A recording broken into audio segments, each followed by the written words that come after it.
Bonsoir Monsieur Grandon, merci d'avoir fait l'effort de vous déplacer pour... Merci Jacques-Antoine d'avoir fait l'effort de participer à cette première conférence de l'année Télécom Business and Finance. On va tout au long de la conférence retracer votre parcours, vous poser votre point de vue, vous poser des questions sur l'entrepreneuriat et la révolution numérique à laquelle nous sommes confrontés tous les jours. Et tout au long de la conférence, les gens pourront poser leurs questions sur les réseaux sociaux et on se fera un plaisir de les relayer. Né en 1962 à Marseille, vous suivez une scolarité au lycée Saint-Louis de Gonzague à Paris. Par la suite, vous faites vos études supérieures à l'European Business School, à Paris également, et une fois diplômé en 1985, vous vous associez avec un de vos camarades, Julien Sorbach, pour créer Cofotex, entreprise spécialisée dans la vente de gros en fin de scène. Ma première question est la suivante: pourquoi avoir fait ce choix, à 23 ans, directement après l'école, de créer votre entreprise de souvent? D'abord, bonsoir à tous, merci de m'accueillir. Merci Alexandre et merci à toute l'école de m'inviter à venir partager ce moment avec vous. C'est toujours assez intimidant de se retrouver comme ça à parler en public. On a remis l'autre jour dans une école qu'on a créée avec Xavier et Maxime Ottini, on a remis les diplômes à la première promotion de l'ENI. Et on a fait défiler 120 jeunes qui ont eu un diplôme de l'ENI, qui ont trouvé un travail, alors c'est une école beaucoup moins prestigieuse que la vôtre. Mais c'était au théâtre de la Michelière. Et on leur a demandé, à chaque fois qu'ils passaient, je leur ai tendu le micro à chaque fois en disant s'ils pouvaient dire un petit mot. Et sur 120 élèves, je crois qu'il y en a 4 qui ont pris le micro pour parler.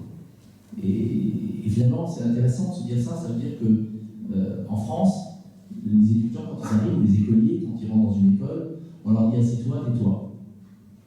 En Amérique, je ne dis pas que le système est mieux, mais en Amérique, les jeunes, quand ils arrivent le matin, à 8 ans, à 10 ans, à 12 ans, on leur dit viens et raconte tout ton week-end. Les deux démarches font que, avec tous les excès qu'il peut y avoir dans la façon d'être américaine, on est capable de parler beaucoup et parfois ça manque un peu de fond, pas toujours, mais ça arrive.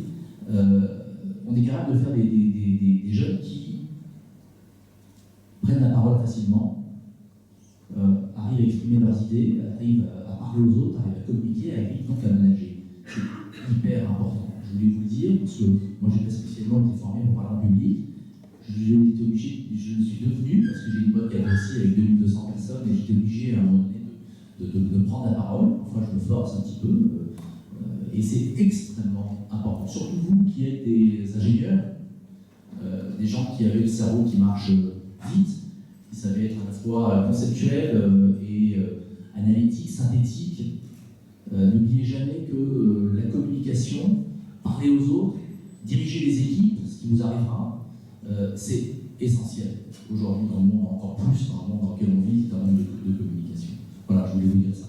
Donc, je vais répondre à votre question. Moi, j'ai été brillant jusqu'en seconde C, ça s'appelait C à l'époque, à Franklin, donc Saint-Louis-de-Gonzague. J'étais premier en maths, premier en physique, etc.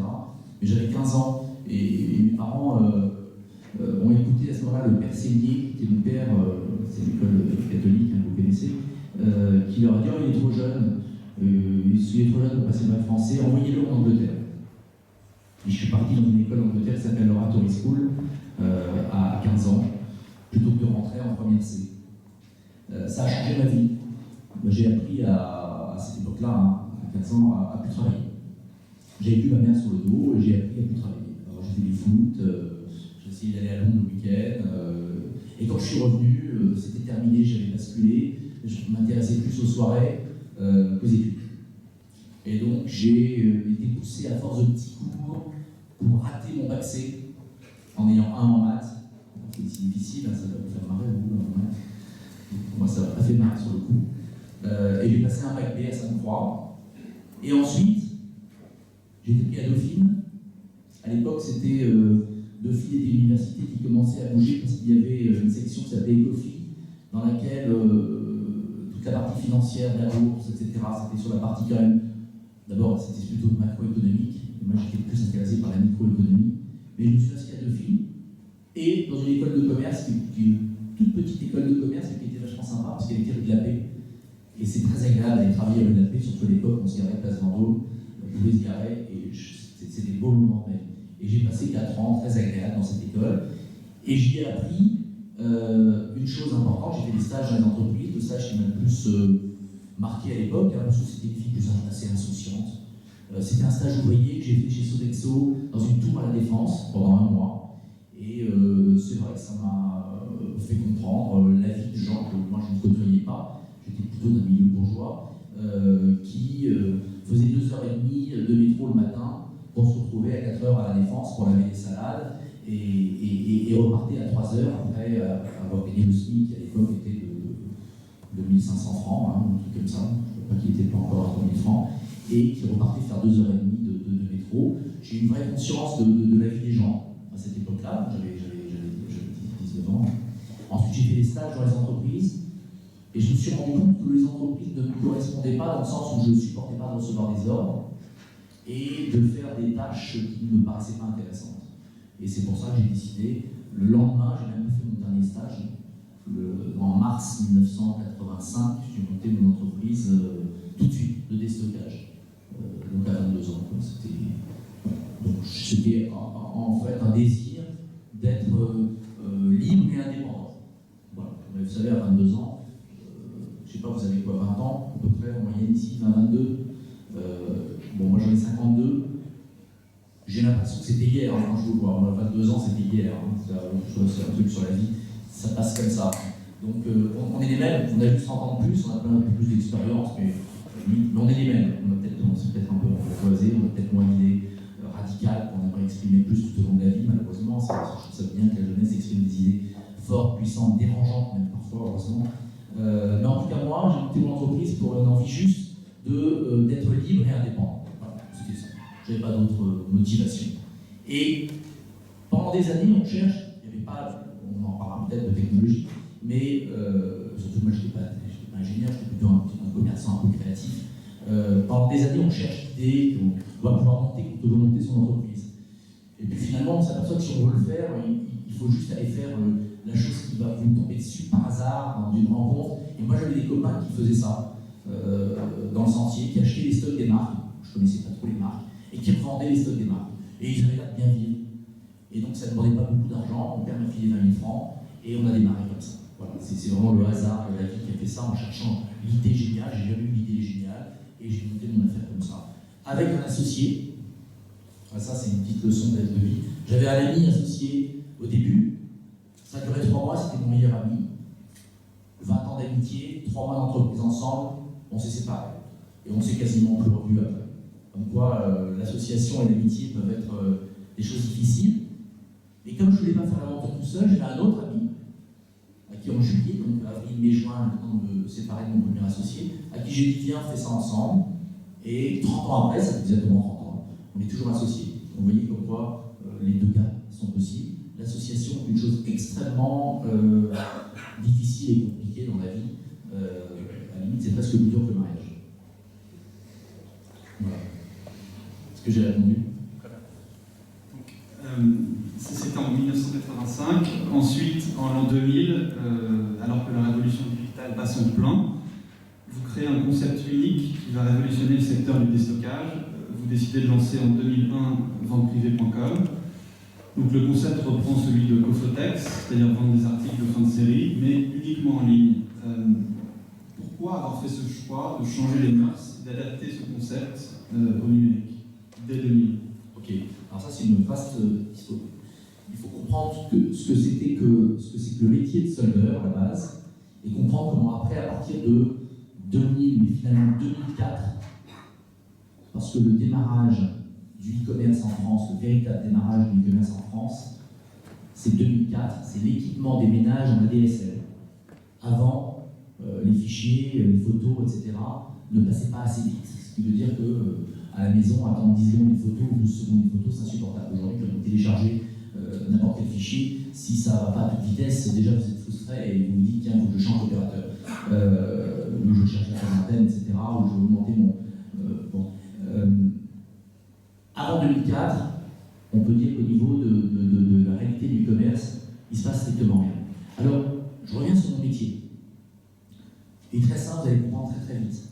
Les marques génèrent obligatoirement, quasiment toutes, des surplus, des invendus.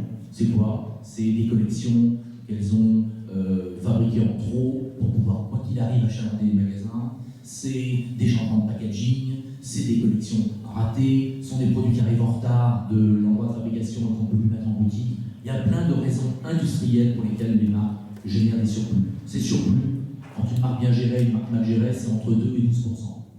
Alors on va dire 5-6%. D'accord? Des volumes, on va dire 5-6%.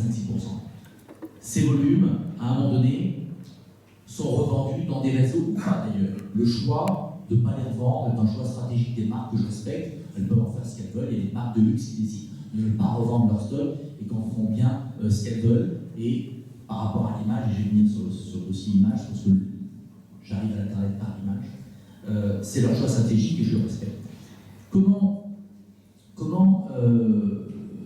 Donc ce métier est simple, il y a des invendus quelque part, il faut les identifier, les acheter et les revendre dans des réseaux de distribution qui sont quels réseaux?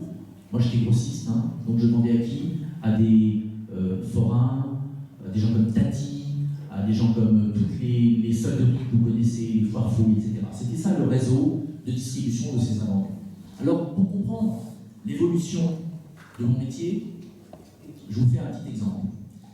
Dans les années 60, monsieur Wacky, le père de Fabien Wacky, qui a monté Tati, il prenait son camion et il allait à Lille ou à Troyes et il voyait les entrepôts et il rencontrait le gardien des entrepôts. Il ouvrait sa mallette, il sortait des espèces, il mettait le stock dans le camion et il allait vendre ça chez Tati à Varese. Ça, c'est les années 60. Les années 70, ce sont les directeurs commerciaux qui vendent les stocks. Les marques se sont installées, le prêt-à-porter est en train d'arriver de plus en plus dans la population française. Les directeurs commerciaux font plaisir aux meilleurs magasins qui vendent leurs marques en leur disant « Je vais te donner au moment des soldes des stocks que tu achèteras moins cher, tu pourras les mélanger. Et donc, quand tu feras des soldes, tu gagneras ta vie au lieu juste de brader tes produits pendant les périodes de soldes. » Les années 80, c'est le début de la planète qui devient un petit peu plus petite. L'explosion des 747, le tourisme plus facile parce que les distances, grâce à l'aviation, sont beaucoup plus courtes.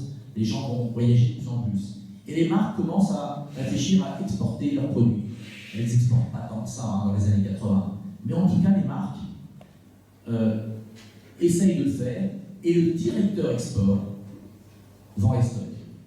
Moi, c'est les années où je démarre mon métier, 85, et toutes les sociétés de gros de cette époque-là s'appellent Compagnie Franco-Orientale de Textile, Cofotex, Société Franco-Africaine. Tout le monde dit vos stocks, vous allez comprendre pourquoi je dis ça, vos stocks vont partir à l'étranger. Ça veut dire qu'en fait, les gens veulent protéger les réseaux de distribution et dire ce qui se vend moins cher, on le met ailleurs. Ça, c'est les années 80.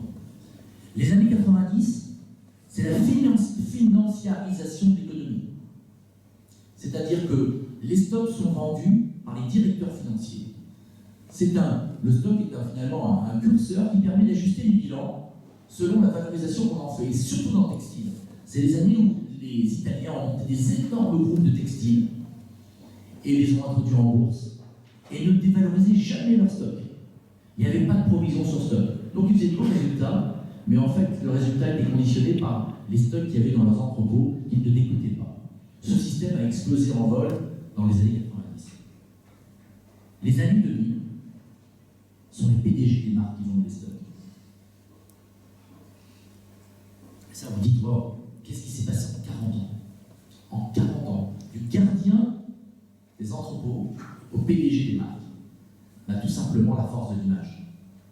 En 40 ans, le stock a pris une valeur image extrêmement importante et il ne faut surtout pas abîmer l'image qu'une marque crée avec la créativité, la publicité, la résonance émotionnelle qu'elle met en place pour vous donner envie d'acheter. Et à ce moment-là, toute vente de produits à un coût inférieur à ce que le mix produit-image de la marque qu'elle présente à ses consommateurs viendrait polluer son image. Et donc ce sont les PDG qui décident de vendre des stocks. Quand vous avez compris cette évolution, vous avez compris pourquoi, à partir de 1997, 98, dans notre métier traditionnel, hyper basique, hein. Je vais vous faire simple, hein. 70 commerciaux qui vont aux achats, des associés ensemble, chacun avec son style, des entrepôts autour de Paris, un vendeur ou 2 vendeurs, c'est-à-dire que si vous avez bien compris, c'est quand on a acheté le stock, au moment où on a fait l'achat, on sait qu'on va bien gagner notre vie parce qu'on l'a acheté à des conditions financières extrêmement basses qui nous permettent de le distribuer et de rentrer sur les réseaux parallèles. D'accord? Donc, un métier hyper basique dans lequel, dans les années 90, on se dit, bon, comment on va le faire évoluer? Comment on va pouvoir petit à petit dire à des marques qui investissent de plus en plus dans leur image, qui investissent de plus en plus dans la créativité avec l'arrivée des designers qui viennent de plus en plus prendre de place dans les marques, qui investissent de plus en plus dans leur réseau de distribution. Comment on va leur dire que nous, on achète leur stock pour pas cher et qu'on le vend chez Tati? Et vous voyez bien qu'à ce moment-là, notre avenir de cette façon-là était compromis. Et donc, à partir des années 96, 97, moi j'ai plein de gens que je connaissais qui brusquement sont devenus, parce que c'est un long cheminement digital, hein. Vous c'est naturel, hein. C'est en vous maintenant. Mais imaginez en 96, moi je fais un bâtiment qui s'appelle, je reprends une friche industrielle à la Plaine-Saint-Denis, j'ai une affaire qui fait, pour vous donner une idée, vous ne connaissez pas le franc, mais ça faisait à peu près 250 millions de francs. Alors aujourd'hui, c'est pas 35 millions d'euros, c'est un peu plus en équivalent. On pourrait dire que c'est une affaire qui faisait 50 millions d'euros, qui gagnait très bien sa vie, j'avais une vie très agréable, etc.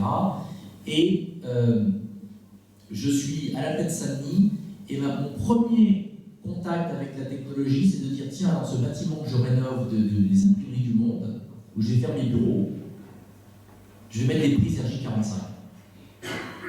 Ah, ça me fait marrer. Mais la prise RJ45 à l'époque, c'est la clé pour finalement pouvoir charger du data, une photo se charger en 3 minutes, j'imagine, à chaque fois qu'on voulait l'utiliser en 98, 99, donc ça ne servait strictement à rien à cette époque-là pour des gens comme moi qui étaient dans des commerçants. Mais c'était mon premier acte en disant, attention, un jour, ça va sûrement aller plus vite. Et je voyais plein de gens autour de moi, des jeunes, à peine plus âgés que vous, qui montaient des concepts sur Internet. Et imaginez 96, on ne sait pas ce que c'est vraiment Internet, sauf ceux qui sont dans la techno. Mais si vous n'êtes pas dans la techno, si ce n'est pas trop votre truc, vous ne savez pas ce que c'est. Vous savez que c'est un truc dans lequel on se passe des informations, des gens se parlent, etc. S'envoient des emails. Mais comme vous avez très peu de gens qui ont des mails, vous envoyez toujours aux 3 mêmes personnes, etc. Ça, c'est 98. Et ces jeunes-là, 98-99, deviennent, autour de moi, multimillionnaires virtuellement, parce que je savais très bien que c'était virtuellement, en montant des sociétés dont je ne comprenais rien à ce qu'ils faisaient. Rien. C'est vraiment ça, 97, 98, 99. C'est la première bulle Internet. Pourquoi cette bulle explose en 2000? Qu'est-ce qui s'est passé? Parce que finalement, ça revient, alors, on peut le dire, moi quand je parle de l'Internet, en général, je le ramène à l'e-commerce. Moi je ne suis pas un spécialiste d'Internet, je suis plutôt un spécialiste du e-commerce. Je vous expliquerai comment le e-commerce fonctionne. Mais qu'est-ce que ça veut dire? Ces valorisations extrêmement dingues, avec les finances qui prennent le dessus sur ces startups qui se créent entre 98 et 2000, pour finalement exploser à cette époque-là, c'est quand on reprend la définition même du e-commerce, que j'ai eu du temps à comprendre moi-même.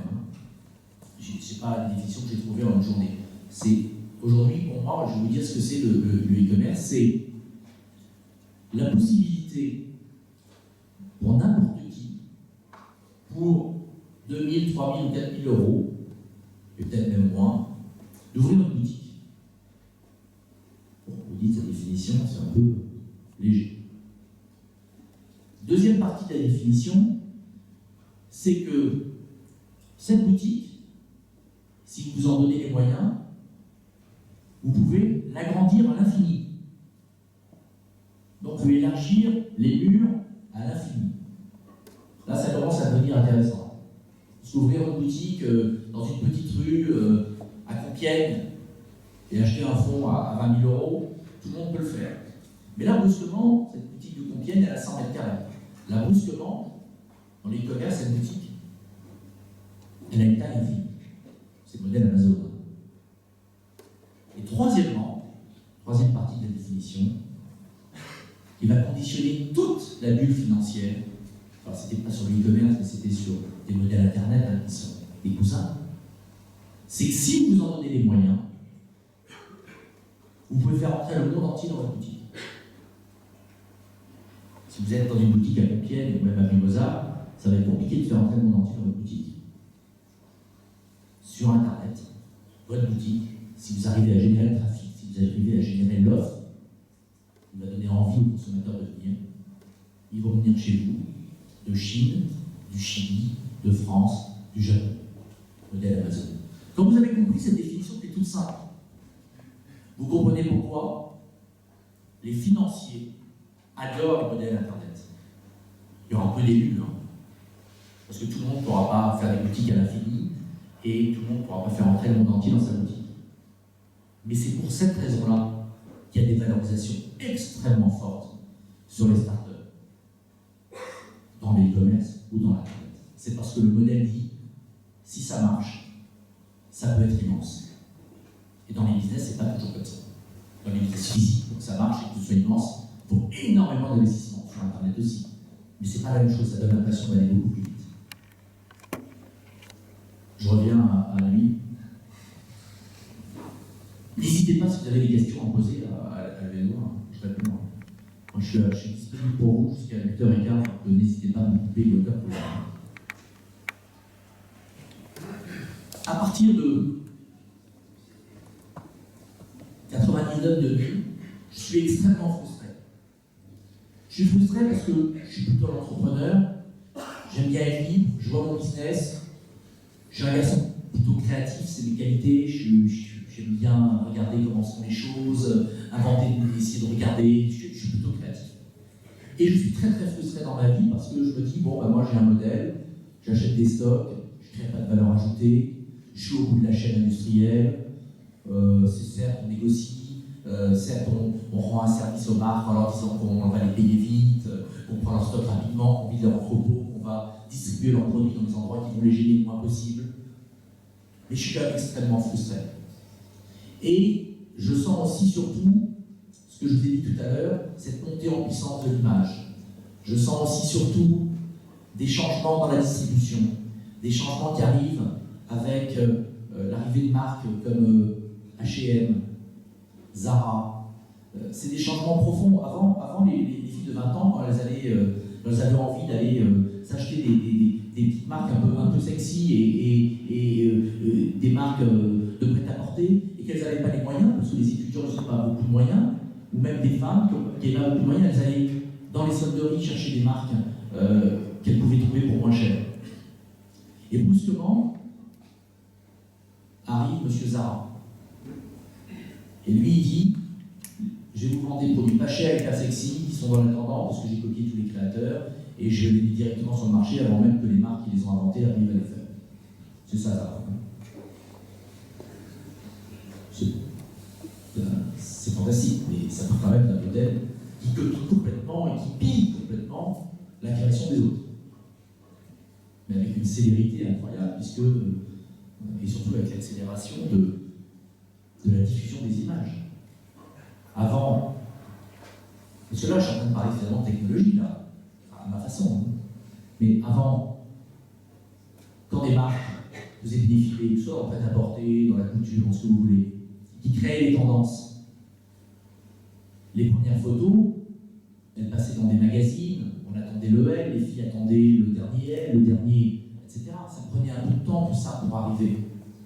Aujourd'hui, quand il y a un défilé d'une marque, tout le monde prend en photo tous les modèles. Croyez-moi, une minute après que le mannequin soit placé sur un podium, la photo elle est imprimée en 1 mètre de haut dans le bureau de M. Zara. Ou en tout cas dans le chef de produit de chaque produit. Celui qui fait le pantalon velours, celui qui fait le pantalon de toile, celui qui fait le petit gilet, celui qui fait le cuir, etc. C'est comme ça son organisation. Et ça chamboule tout. Ça chamboule le fait que dans mon métier, les clients qui allaient dans les solderies, elles y vont moins. Les clients qui allaient sur les marchés, elles y vont moins. Et puis en plus, les marchés sont souvent en banlieue. Et la banlieue se durcit un petit peu dans ces années-là. Et donc, Monsieur Zara, lui, Monsieur H&M, ils s'installent en centre-ville. Et ils prennent les codes du luxe dans la distribution. Ils font leur magasin, le premier, la place de l'Opéra, avec des parquets en bois, on se croirait dans une marque de luxe, et pourtant ils vendent des produits à 20 €. Plutôt 20 francs à l'époque. Et tous ces changements font que, si vous ne vous remettez pas en question, en permanence, dans la vie, dans vos métiers, il y a une vague de choses qui changent. Et qu'il faut à ce moment-là se dire comment nous on va faire évoluer l'entreprise. Et ça, ce sont mes questionnements des années 2000. Et je ne connais rien à Internet. Je vous garantis. Je ne connais rien à Internet. Et on a eu des tentatives avant vente privée. La première, un jour j'ai un financier qui vient me voir et qui me dit voilà, ton métier est mort. Nous on va le faire sur Internet. On va faire une plateforme B2B. Les marques mettront leurs produits et tes clients, le magasin de discount, ce dont je vous parlais, viendront les acheter directement à côté de moi. Et dans un monde que vous ne comprenez pas bien, vous dites mais il a peut-être raison. Alors j'ai pris des parts dans cette affaire en me disant c'est peut-être ça, ma révolution digitale, moi, quelle chance. J'ai investi de l'argent. Et puis finalement, lui il était venu chez moi chercher la réalité d'un métier, c'est-à-dire le contact avec les marques pour pouvoir les mettre sur son site. Mais finalement, en 99-2000, une plateforme B2B, c'était très à la mode pour lever de l'argent. Ça ne fonctionnait absolument pas. Donc son projet s'est écoulé très très vite, 6 mois après. J'ai perdu 1 ou 2 millions de francs. J'avais les boules, mais j'étais content parce que je me suis dit, tiens, mon vieux modèle réel, il marche bien. Heureusement que je l'ai. Deuxième tentative, 99-2000. J'ai un mec qui vient me voir, qui me dit tu as un modèle fantastique, tu as le savoir-faire avec les marques, nous allons créer une énorme solderie online. Bon, je dis pourquoi pas. Alors il s'installe. Alors les mecs qui connaissaient l'Internet à l'époque, ils avaient des très beaux salaires. Il aussi super bien son salaire, il avait des très beaux salaires pour l'époque. Le type qui gagnait, c'était encore en francs, hein. 80 000 francs, 90 000 francs par mois, voilà ce qu'il demandait, c'était énorme. Mais c'était l'inconnu, alors c'est lui, il a le savoir, il a la connaissance, il doit avoir raison. Hop. Alors on l'embauche, on une assistante, 2 assistantes, il parcourt la boîte comme un Miller en disant que lui, il est en train de préparer un business plan, chercher un business model, il y a tous les mots qui sortent à cette époque-là. Et les nouveaux mots, on ne connaissait pas avant. Je fais une petite aparté sur le business plan. C'est génial Internet pour le business plan. C'est génial. Hein. Ça tourne, ça part de zéro. Ça dit voilà, j'ai inventé ça. Et si vous me donnez 100 millions, je vais faire 1 milliard. Et la cour elle part comme ça. Et là, vous savez bien, la liquidité des marchés financiers, c'est normal. Je ne suis pas un grand fan des marchés financiers et de la financiarisation de l'économie, mais ça fait partie du jeu. Et là, les mecs disent ouais, il ne faut surtout pas gratter, parce que c'est vrai que ça court, mais il n'y a que Internet qui permet ça. C'est l'invention du business plan que personne ne fait jamais. Il y en a quelques-unes qui font heureusement, pas beaucoup. Et Facebook, il n'y en a pas tant que ça. Et donc, après 6 mois de salaire et de travail dans l'entreprise, ils viennent nous voir et nous essayer. J'ai trouvé la martingale, je vais vous expliquer ce qu'il faut faire. On monte une énorme solderie online, on investit énormément d'argent, on crée du trafic en faisant de la pub, on va lever 200 ou 300 millions de francs. C'est énorme, francs à l'époque. Mais c'est facile, on est en 99, on est avant de la pub. Hein. Et on fait de la pub partout. Et on va créer un trafic de dingue et les gens vont venir acheter des petites culottes, des t-shirts, des anorettes de marque pas chères dans la solderie. Et c'est énorme. Je dis bon, d'accord. Mais pour créer ce trafic qui était inexistant, comment on fait? Ah ben on dépense 200 millions de pubs. Bon. Je lui dis écoute, on va se séparer là. moi, c'est des chiffres que je ne comprends pas trop, surtout dans cette solderie, s'il n'y a pas de trafic, parce que même si tu fais de la pub au début, en 99, les gens vont venir, est-ce qu'ils vont acheter, s'ils ne convertissent pas, et puis s'ils reviennent, qu'il y ait toujours les mêmes choses, est-ce qu'ils vont continuer d'acheter? Non, ils n'achèteront pas, etc. Comment on crée un peu de désirabilité? Ce modèle ne nous plaît pas, on arrête tout de suite. J'ai payé pour qu'il s'en aille, c'est une partie de la vie. Et on est en 2000. Et j'ai toujours avec mon affaire de gros. Et là, bon, je vais raconter plein de fois l'histoire, mais je cherche dans ma tête, parce que je commence à comprendre cette définition dont je vous parle tout à l'heure, ce monde qui est en train de changer, etc., qui en est assez balbutiement. Et là, il y a eu deux choses qui. Une chose anecdotique, mais il y a une marque qui s'appelle Weston, vous connaissez cette marque de chaussures, dans les années 2000, quand ils faisaient des soldes, c'est-à-dire 1 ou 2 fois par an, ils faisaient un petit entrefilet dans le Figaro, et ils disaient solde spécial chez Weston. Tel jour, telle heure. Et si vous alliez devant la boutique Weston sur les Champs-Élysées, le matin de l'ouverture de ces soldes, il y avait 100 mecs en modèle vert qui attendaient devant la boutique et qui ressortaient avec 2 paquets.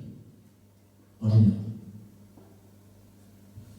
Et ça j'ai mis dans moi. Et ensuite, il y a eu un autre événement, je crois que c'était les 25 ans ou les 40 ans de Carrefour. Ils ont fait une pub. C'était tous les jours, du mois de janvier au février, ils sont en train de la faire d'ailleurs.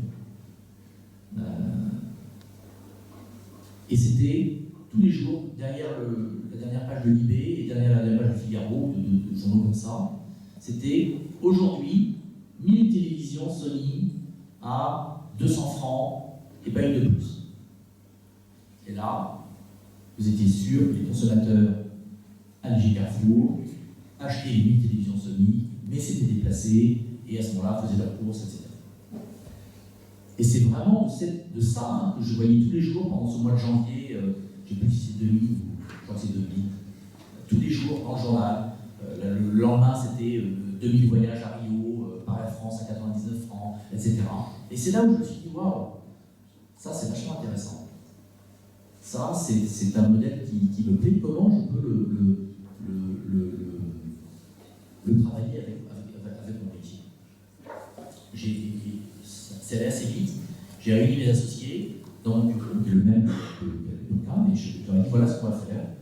On va lancer quelque chose qui va s'appeler Flash Sales. Alors j'ai déposé tous les trucs qui s'appellent Flash Sales. On va envoyer des mails aux gens, puisque nous, notre savoir-faire, c'est d'acheter des marques et de les vendre pas cher. Et de passer par des distributeurs qui se plaignent toujours qu'on leur vend trop cher ou que les marques qu'on leur vend ne sont jamais les bonnes. Là, on va toucher directement le consommateur final. On va utiliser les outils du digital pour faire quoi? Pour faire des beaux catalogues. Avant, les catalogues étaient faits par les sociétés de vente à distance, c'est-à-dire la Redoute, les 3 Suisses, etc. C'était sur papier, il fallait l'acheter dans un kiosque. Là, brusquement, on peut faire des beaux catalogues. Comme je suis plutôt créatif, j'ai dit, on va travailler avec le marketing des marques, on va faire des mini-films. En 2000, des films sur un ordinateur, en flash, etc., c'était tout nouveau. Aujourd'hui, ça n'intéresse plus personne, sauf pour aller se voir un truc bien particulier sur YouTube. Mais l'idée de regarder un film de pub sur un ordinateur, en 2000, c'était tout nouveau, donc ça plaisait. On va faire des films de pub pour les marques. On va faire la musique. On ne va pas faire des catalogues tout simples, on va recréer des magasins virtuels. On va prendre des créas, des designers, etc. Et on va mettre en avant les produits. On va prévenir les gens par mail. Au début, je pensais que les ventes allaient durer une journée, 1 heure. L'idée, c'est de la faire durer le temps qu'il fallait. Et on va monter un modèle, qui est un modèle fondé sur l'offre inférieure à la demande. Vous avez compris ça, vous avez compris le modèle d'entreprise. Une marque qui fait un prix très bas pour l'occasion industrielle, ça arrive 1 fois ou 2 fois par an, ou parfois plus jamais. C'est rare. On envoie ça à des gens qui attendent ce même, qui viennent, qui ont un effet waouh, qui disent waouh, on n'a jamais vu ce prix-là nulle part. En général, on touche des gens qui n'allaient pas dans les solderies, parce qu'on touche tout le monde. Donc pas que des gens qui allaient dans les solderies. Et à ce moment-là, ça se met en place. Et 2001, 2002, 2003, l'encéphalogramme de vente privée, alors on l'appelle vente privée, privé, après on pourra parler du nom, c'est à la fois le plus mauvais et le meilleur, mais c'est un choix entre les deux, mais c'est un autre sujet. L'encéphalogramme, zéro. Zéro. Quasiment pas de vente. Fin 2003, on faisait 1 million d'euros de chiffre d'affaires. Donc c'est 3 ans d'évangélisation, c'est 3 ans de compréhension de comment on allait pouvoir le faire opérationnellement, de créer des catalogues, de travailler avec des appareils analogiques, de faire des photos et d'aller le soir transformer les photos qu'on a fait la journée sur les Champs-Élysées chez Canon dans des disques. Donc on ne sait même pas les photos, on ne les a même pas vues puisqu'elles sont sur des films à l'époque. 2001, il n'y a pas encore beaucoup d'appareils digitaux numériques. D'aller chercher les fichiers, de regarder les photos qu'on a prises, de les mettre en ligne, d'envoyer chacun, on était 7 associés, chacun les 10 mails qu'on avait. Donc on a démarré avec 70 mails. Aujourd'hui c'est 23 millions. Sans faire de pub. On en reparlera de Google, de la pub, etc. Et de monter ce modèle-là, qu'on aurait pu arrêter 20 fois. 20 fois. Les marques avaient peur d'Internet. Comme je vous l'ai dit, dans les années 2000, l'Internet, c'est quelque chose qui va diffuser de l'information partout, donc il va brouiller les messages. C'est pour ça que ça s'appelle vente privée, et c'est pour ça que c'est privé. C'est pas privé parce que c'est un club d'initiés. C'est juste privé. Ça veut dire qu'il faut juste rentrer un mot de passe et un mail pour empêcher les moteurs de recherche de venir regarder ce qu'on fait à l'intérieur. C'est juste pour ça que c'est privé. C'est juste privé parce qu'on est 23 millions, c'est pas privé. C'est juste privé pour empêcher de montrer ce qu'on fait à l'intérieur, donc ça veut dire pour protéger les marques. Et tout le modèle de vente privée est un modèle totalement business to brands, B2B. Tout est orienté vers qu'est-ce qu'on va faire pour la marque pour lui rendre le meilleur service de déstockage. Ça, c'est, pour répondre à votre question, jusqu'en fin 2003. Voilà, fin 2003, encéphalogramme zéro. Heureusement que j'ai l'affaire de gros. Vente privée, c'est même pas 2 salariés. Je m'en occupe, mais moi j'ai l'affaire de gros à gérer, j'ai des gros investissements immobiliers, j'achète je ne sais pas quel sera mon avenir, donc j'achète des bâtiments dans lesquels mettre mes entreprises, j'achète des entrepôts dans lesquels mettre ma logistique. Mais quand même, j'avais compris, en regardant Amazon, le modèle Amazon, j'avais compris un truc, dans les années 2001, 2002, 2003, alors que ce sont des années de calme plat dans l'Internet. Il n'y a plus un fonds qui finance personne. Hein. Le e-commerce et l'Internet, les financements redémarrent à partir de 2004. Avant, c'est fini. Ce monde merveilleux qui démarrait de 96-95, création d'Amazon par Jeff Bezos, jusqu'à 2000, explosion de la bulle, et ensuite 2004, redémarrage. De 2000 à 2003, il y a eu 3 ans où tous ceux qui avaient dit c'est la révolution dans le monde ont dit cette révolution est morte. Et ça ne se fera pas. Il faut quand même voir ce que c'était cette année-là. Entre 2001 et 2003, Amazon est le plus grand acheteur de mètres carrés logistiques de tous les États-Unis. Ils achètent des entrepôts partout. Moi, c'était un vrai déclic. Je me suis dit, ah ouais, finalement, l'Internet, c'est quoi? C'est des choses vachement concrètes, c'est juste un outil. Je ne sais pas comment ça fonctionne, je ne sais toujours pas. On essaie de m'expliquer. Mon niveau ingénieur comme vous, je prends des petites choses et puis après, j'oublie. Mais j'ai compris que cet outil, je pouvais l'utiliser. Et qu'à un moment donné, le e-commerce, c'était de la vente à distance. Il fallait maîtriser les piliers, dont je vous parlerai, j'imagine après, de leur fondement. Et la logistique en était un, et moi j'avais des entrepôts et j'avais des produits. Donc on repasse dans le monde réel. Voilà, ça c'est jusqu'à fin 2000. Début 2004.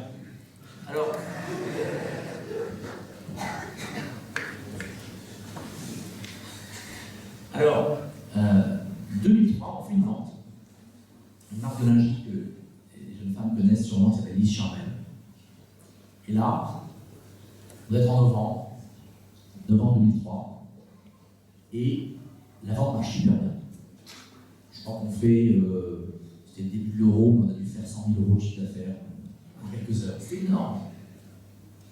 Là, le déclic, fantastique. Je croise la jeune femme qui s'occupait du site, dans l'escalier, 3 jours après. Je lui dis, ça va, vous êtes content, le marketing Charmel, elle m'a dit non, c'est la catastrophe. Ils ne pensaient pas qu'on vendrait autant, tous les fichiers sont faux. On ne peut pas les faire. Et on n'est pas vraiment de service client, hein.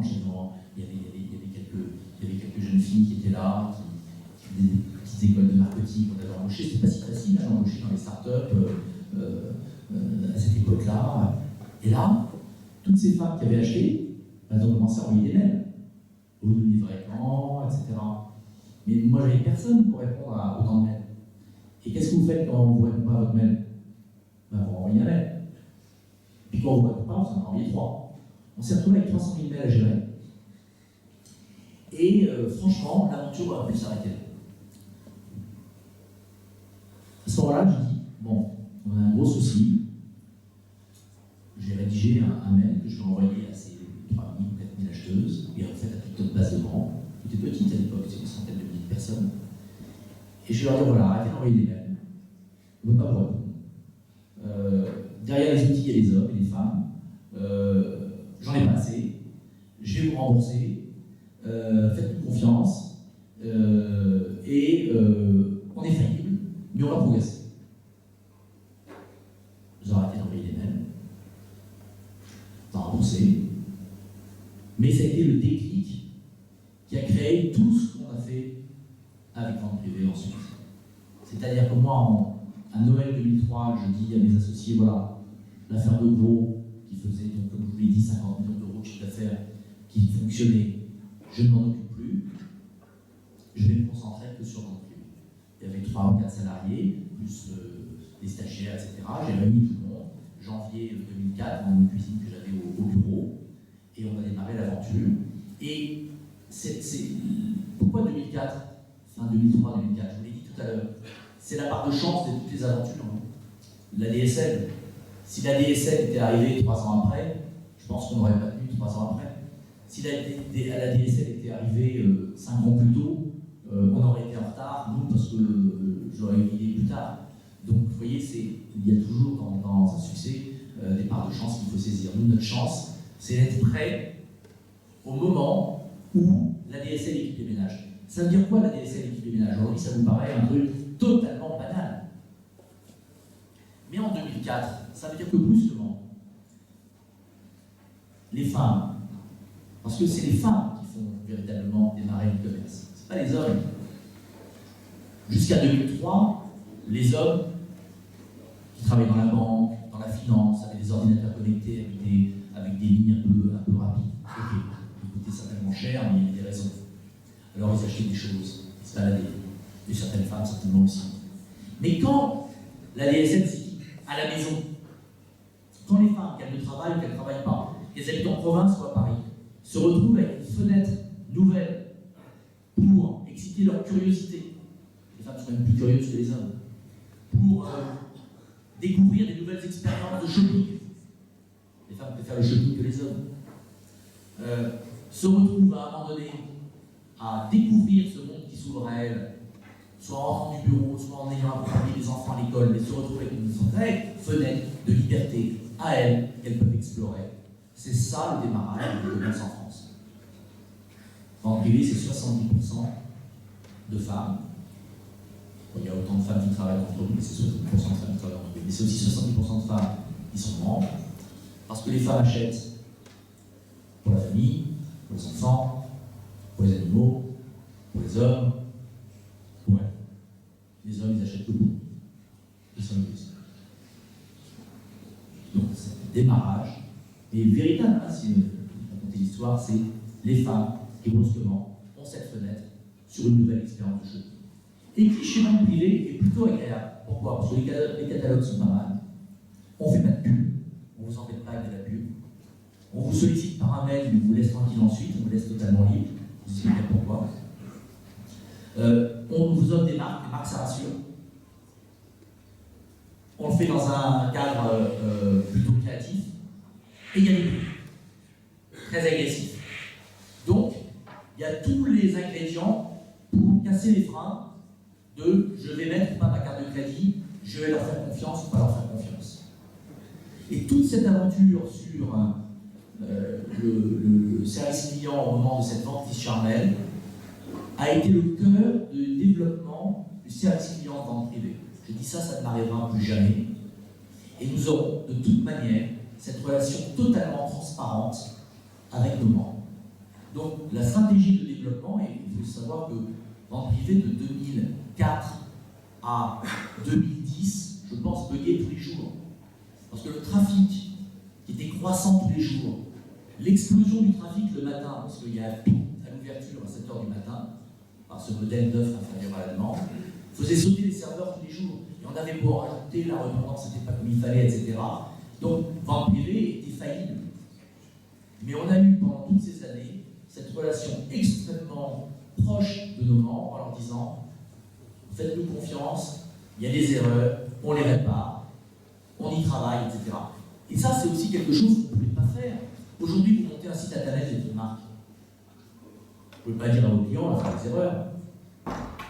Aujourd'hui, pour un consommateur, on dit bon, c'est qu'ils n'ont pas pris les pros, c'est qu'ils le font mal, c'est qu'ils n'ont pas investi. Vous abîmez l'image. 2004, 2005, 2006, 2007, on était des pionniers. Les pionniers, on leur pardonne. Donc vous pouvez faire des erreurs. Donc toutes les erreurs qu'on a faites étaient gommées par on arrive dans un nouveau secteur qui est excitant, qui est médiatisé, dont le business model plaît aux gens, et ils nous pardonnent nos erreurs. Et là, c'est ce que j'appelle les années de l'hypercroissance. Alors quand on parle de chiffres, c'est pas passionnant, mais 2004, on fait 5 millions d'euros, 2005, on en fait 20, 2006, on en fait 100, 2007, on en fait 300, 2008, on en fait 700, et 2009, 20 milliards. Donc une boîte dans le dur, parce que derrière les commandes, derrière le virtuel, derrière le clic, derrière je mets ma carte de crédit, derrière je vous envoie un mail pour confirmer, il y a la logistique. Donc on envoie des colis. Dans le dur, une boîte qui passe de 0 en 2004 à 1 milliard entre 2009 et 2010, c'est une croissance assez, on peut même dire parfois dévastatrice. C'est-à-dire que la façon dont on est monté en puissance pour embaucher 500 personnes en 5 ans, dans les compétences où les gens n'avaient pas spécialement, dans un nouveau métier, etc., aujourd'hui, sont certainement des freins à ce que pourrait être la société aujourd'hui maintenant. Je vais vous expliquer pourquoi.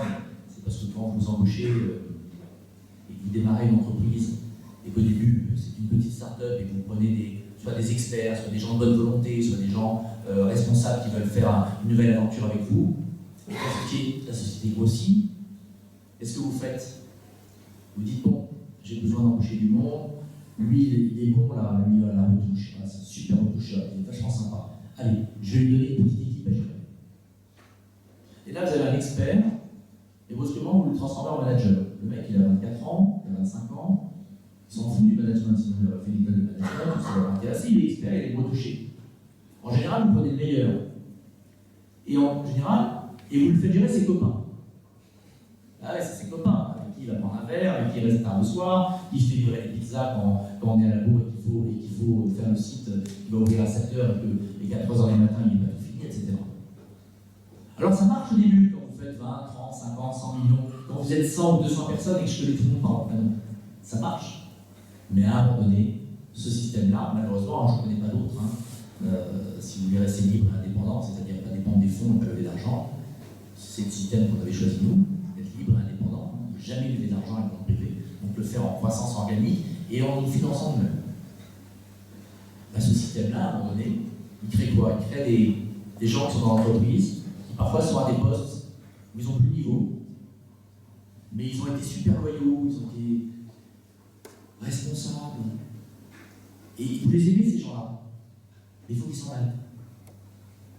D'ailleurs, pour être plus heureux dans d'autres aventures, dans d'autres boîtes, ils ont une vraie expérience. Et c'est tout le modèle de vente privée. C'est comment on est passé de 0 à aujourd'hui 2200 personnes. Et comment encore, j'ai encore dans plein d'endroits, et comment j'essaie de mettre plus de maturité managériale, de faire venir des gens de l'extérieur.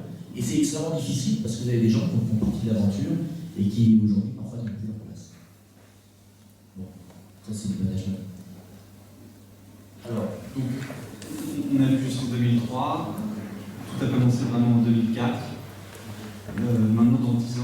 voyez l'aventure? Alors comment c'est quoi comment c'est aujourd'hui en chiffre en privé, vous avez une idée, c'est 1 milliard, entre 1,6 milliard et j'espère cette année 1,750 milliard, 1,8 milliard d'euros de chiffre d'affaires, 2200 collaborateurs ouverts dans 8 pays, ça va être 18 millions de commandes, c'est à peu près 90 millions de produits expédiés. Donc c'est plutôt des gros chiffres. Hein. C'est une société qui est rentable depuis le début et surtout qui a un modèle assez intéressant, c'est qu'elle a un BFR négatif, c'est-à-dire qu'elle s'autofinance toute seule, puisque plus elle vend, plus elle fait rentrer d'argent, même si elle paye très vite les marques et ses frais, et c'est ce qui fait la force du modèle, c'est justement de générer suffisamment de cash pour faire les investissements nécessaires dans tous les domaines. Alors, une question qui est, je vais vous donner un truc sur le e-commerce. Comment ça marche le e-commerce? Vous pouvez me couper hein, si je ne suis pas clair. Hein. Non, ça c'est vachement ça. Alors, comment ça marche le e-commerce? Je vais vous dire comment ça marche, parce que c'est quand même vachement intéressant. Le e-commerce, ça marche avec 4 piliers. Pas 5, pas 6, 4. Et ce que je vous dis maintenant, je ne l'ai pas compris tout de suite. Hein. C'est des choses qui ont cheminé, et pourtant c'est vachement simple. Et ça marche avec 4 piliers. Le premier pilier, c'est l'IT. Tout est IT. Les serveurs, la prod, les projets, faire une traduction, ouvrir le site à l'étranger, tout est IT, c'est toute la data. Déjà. C'est une des raisons pour lesquelles énormément d'entreprises, énormément de marques ne s'y sont jamais mises. Parce que c'est pas simplement d'avoir un DSI qui veut donner des fichiers comptables et des fichiers de vente. Et ensuite, vous savez bien qu'aujourd'hui, 50% du chiffre de vente privé se fait avec cet appareil-là. Donc on fait quand même 900 millions d'euros de chiffre d'affaires rien sur ça. C'est de nouveaux outils, c'est une nouvelle façon de les appréhender, c'est une nouvelle façon de réfléchir à la façon dont la vente va venir, regarder le catalogue, etc. et consommer. Donc tout est IT. Et ça, c'est un pilier que moi, personnellement, je ne le contrôle pas. Et je n'ai pas d'associé suffisamment fort pour avoir été le leader de l'IT. Je pense que ça a été un vrai frein de vente privée. Je pense que ça nous a coûté énormément d'argent. Je pense, je dirais même, j'avais estimé un jour, c'était au moins une centaine de millions d'euros de mauvais choix de DSI, mauvais choix d'équipement, mauvais choix de négociation de licence. Voilà, tout ce qui fait mauvais choix de développeur. Un bon développeur ou un mauvais développeur, hein. C'est pas la même chose. Voilà, tout ça, ça a été pour moi un cauchemar pendant, ça l'est encore, dans mon aventure dans le privé. Aujourd'hui, j'ai une équipe j'ai un très bon DSI et une équipe de 200 personnes à l'IT. Mais personnellement, je suis assez, malheureusement, dans une autre vie peut-être ça ira mieux, mais dans cette vie-là, je ne sais pas le contrôler, donc je ne sais pas ce qu'ils font et comment ils le font. Je peux le comprendre, je peux comprendre le niveau des investissements, je peux comprendre la rapidité que je leur demande dans des développements, etc. Mais ça a toujours été un peu un frein de développement. Si j'avais été associé avec Xavier Niel ou Marc Simoncini au démarrage de vente privée, vente privée aurait été une autre histoire. Bon, heureusement, on avait d'autres atouts qui étaient de savoir notre métier et c'était notre côté commerçant. Premier pilier. Le deuxième pilier, c'est la production. Et là, on touche à quelque chose qui est assez passionnant, c'est que tous les services, par exemple sur vente privée, aujourd'hui on a une vente pour Sorama, donc on vous vend une ouverture d'un compte en banque avec on vous met de l'argent sur le compte. Pour ça je dis tous les services. Tous les services et tous les produits du monde entier seront jetés pour être mis sur des catalogues de vente sur les sites de toutes les marques ou de tous les distributeurs. Et ça va s'accélérer très très vite. Donc la production, c'est transformer un objet, un service en une photo, un environnement autour de la photo, un environnement autour de la vente, un environnement créatif s'il faut avec de la musique, un pricing, une fiche technique. C'est 700 personnes chez Vente Privée. privée, c'est 70 studios photos, c'est énormément d'innovation, parce que c'est très simple. Ce que je leur demande de faire, c'est plus, mieux et moins cher. Voilà, c'est la stratégie d'un peu. Pour vous donner une idée, cette année, on va produire 7000 événements. Un événement, ça peut être une vente Nike, comme ça peut être une vente Free, comme ça peut être une vente... Enfin, un événement. On en produit 7000. L'année dernière, on en a produit 4005. Donc c'est une usine à qui on demande de faire plus 60% dans l'année en production d'événements. C'est une véritable usine. Et le futur patron d'ailleurs de cette usine est un télécom, qui s'appelle Axel Nazarian, qui aujourd'hui dirige la filiale américaine. Il l'a remis en ordre depuis 1 an, il est en train de la fermer. Voyez-moi, fermer une filiale américaine avec American Express, c'est comme 5 ans d'études. Il est en train d'apprendre des choses, il revient en décembre, diriger l'usine digitale, il sort de notre école.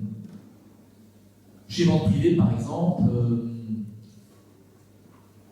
90% des catalogues hommes-femmes que vous voyez sont faits avec des mannequins virtuels. Il n'y a plus de mannequins réels. Pourquoi? Parce que quand vous faites 30 000 photos par jour, dans 70 studios, à un moment donné, vous n'avez pas assez de maquilleurs, de coiffeurs, de photographes, d'assistants photographes, et même de mannequins. Et un jour, on avait tout ça, on a fait ce qu'on appelle, je ne sais pas si vous allez entendre sur le monde privé, l'été on fait les VP Summer Camp. C'est en fait, on vend encore moins cher tous les produits qu'on n'a pas rendus aux marques pour ne pas les embêter ou qu'on aurait acheté, etc. Et où on a des taux de pénétration et des taux de vente extrêmement élevés, on vend quasiment 100% des stocks, c'est 7 à 8 millions de pièces qu'on vend à ce moment-là, juste à ce moment-là. Et donc, pour faire les VP sur l'ensemble, tout le principe c'était quoi? C'était justement de ne pas refaire les ventes, c'était d'agréger toutes les photos qui venaient de tous les fichiers, de tous les produits qui restaient. Donc en fait, les ventes étaient hyper faciles à monter. Il suffisait de les remarketer. C'est pour ça qu'on a fait VP ça encore, mais chaque année, ça se passe sur une planète, ou sous la terre, dans la jungle, etc. Mais c'est la même chose, c'est refaire les catalogues. Et là, il a fallu renégocier les droits des mannequins. Il y a des mannequins, on payait 1 000 €, 1 500 € la journée, droit inclus, donc on utilisait les photos pendant 3 jours, alors normalement on avait 1 an d'utilisation. Mais comme les summer camps se font en général la saison d'après, on sortait des droits. Et là, toutes les agences nous ont dit « Ah non, si vous réutilisez les photos, il faut payer. »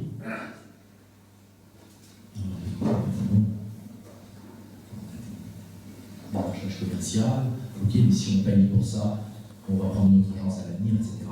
Et puis j'ai dit à mes associés, c'était il y a 5 ans, trouve-moi dans le monde, je suis sûr que quelque part dans le monde, il y a des geeks qui travaillent sur les mannequins virtuels.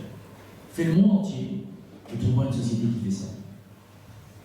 3 mois après, viens me voir, et j'ai trouvé une société qui a l'air incroyable, qui s'appelle Looklet, qui est en Suède, et, mais ils n'ont pas répondu. Je dis, tu prends l'avion, tu vas en Suède. Il revient, il fait une présentation au podium. En 1 seconde, en 1 seconde, il m'a montré des mannequins virtuels avec les plis sur les robes, tout impeccable. Et c'était des photos de vraies filles qui sont après retouchées par Photoshop. Mais tout le principe, c'est de mettre les produits et les shooter sur un mannequin en carbone, avec un algorithme incroyable qui fait les mouvements, etc. On a pris 50% de l'entreprise immédiatement. On est en train de la racheter entièrement là. C'est le plus bel outil au monde aujourd'hui. Et on est en train de le distribuer. Il y a des mannequins qui nous l'a pris pour faire ses catalogues, etc.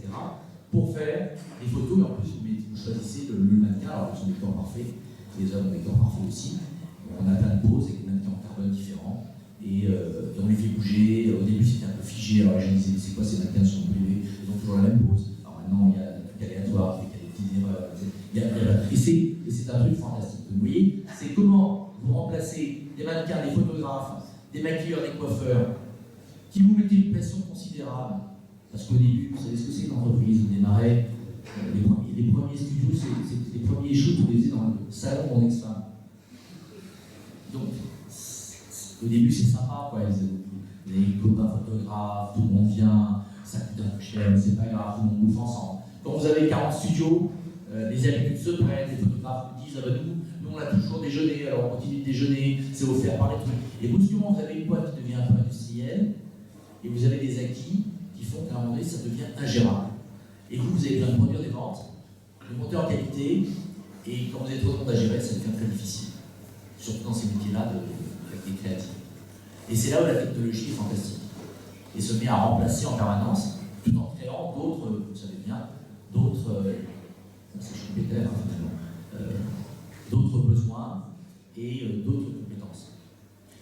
Et je vous dis ça pourquoi? Parce qu'aujourd'hui, vente privée, alors après on a investi dans les packshots, dans les appareils photo qui tournent autour des produits, dans les tunnels de shoot qui évitent d'avoir des photographes. Parce que moi j'avais des photographes qui prenaient tellement de photos chez vente privée, de leur gagner extrêmement bien leur vie, c'était pas mal ce qui est bon dit au début. Ça leur permettait de faire leur travail artistique après. Mais qui se bousillait les yeux. Parce qu'ils avaient en permanence l'œil sur leur caméra. Moi j'ai des photographes qui sont tombés malades avec autant de choses qu'ils faisaient. Nous on a développé des appareils photo avec Canon et Nikon, parce que nous au bout d'un certain nombre de mois, les appareils tombaient en ruine, en permanence. Donc on a développé toute cette activité, la Digital Factory, et il y a encore un an, je m'interrogeais sur comment allait être la Digital Factory de demain. Comment j'allais faire pour tout réunir dans le même espace. Aujourd'hui, on a plein d'immeubles différents dans la plaine Saint-Denis. Comment on va tout réunir? Et vous voyez, si vous n'êtes pas en train de penser en permanence, ou d'avoir des gens qui vous aident à penser, et ben j'allais faire un truc qui allait être complètement obsolète. Vous savez pourquoi? Parce que je vais revenir à ce que je vous ai dit tout à l'heure. Tous les produits et tous les services du monde entier seront chutés par les marques et par les distributeurs eux-mêmes à l'avenir. Pourquoi? Même s'ils ne vendront pas spécialement plus de 20% de leur chiffre d'affaires sur Internet, c'est ce que je pense. On arrivera à 80% dans les boutiques, on va en parler après si vous avez des questions, et 20% sur le net. Ce que je pense, c'est que toutes les marques auront besoin d'avoir un site.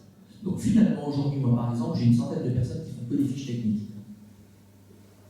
Si j'avais votre âge aujourd'hui, j'irais m'installer à la sortie des usines, en Chine, au Vietnam, en Tunisie, en Turquie, partout il y a des usines de prod, et je proposerais aux marques de leur envoyer des photos de leurs produits, shootées avec une technologie nucléaire ou d'autres, avec la fiche technique, dans 20 langues différentes.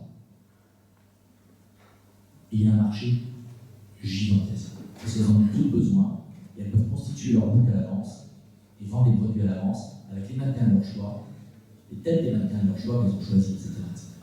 Et ça, c'est dingue. Ce qui veut dire que mon usine digitale, comme je la pense, dans 3 ou 4 ans,